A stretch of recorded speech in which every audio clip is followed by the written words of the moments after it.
মাঝি লিখেছেন রবীন্দ্রনাথ ঠাকুর। আমার যেতে ইচ্ছা করে নদীর ওই পারে, যেটায় ধারে ধারে বাঁশের খেপোটায় ডিঙি নৌকা বাঁধা, সারে সারে কিষানেরা পার হয়ে যায়, লাঙল কাঁধে ফেলে জাল টেনে নেয় জেলে, গরু মহিষ সাথে নিয়ে যায় রাখালের ছেলে। সন্ধে হলে যেখান থেকে সবাই ফিরে ঘরে, শুধু রাত দুপুরে শেয়ালগুলো ডেকে ওঠে ঝাউ ডাঙার পরে। মা যদি হাউ রাজে, বড় হলে আমি হব খেয়াঘাটের মাঝি।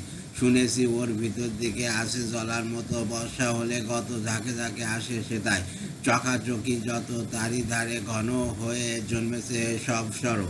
মানিক জোরের ঘর, কাদা খোসা পায়ের চিহ্ন আঁকে পাকের পর। সন্ধে হলে কতদিন মা দাঁড়িয়ে ছাদের কোণে, দেখেছি এক মনে চাঁদের আলো লুটিয়ে পড়ে সাদা আকাশের বনে। মা যদি হও রাজি, বড় হলে আমি হব খেয়াঘাটের মাঝি। এপার ওপার দুই পারেতে যাব নৌকা বেয়ে, যত ছেলে মেয়ে স্নানের ঘাটে থেকে আমায় দেখবে চেয়ে চেয়ে।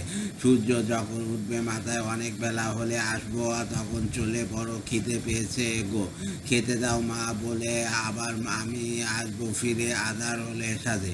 তোমার ঘরের মাঝে বাবার মতো যাব না মা বিদেশে কোনো কাজে। মা যদি হও রাজি, বড় হলে আমি হব খেয়াঘাটের মাঝে। শিশু কাব্য গ্রন্থ। ধন্যবাদ।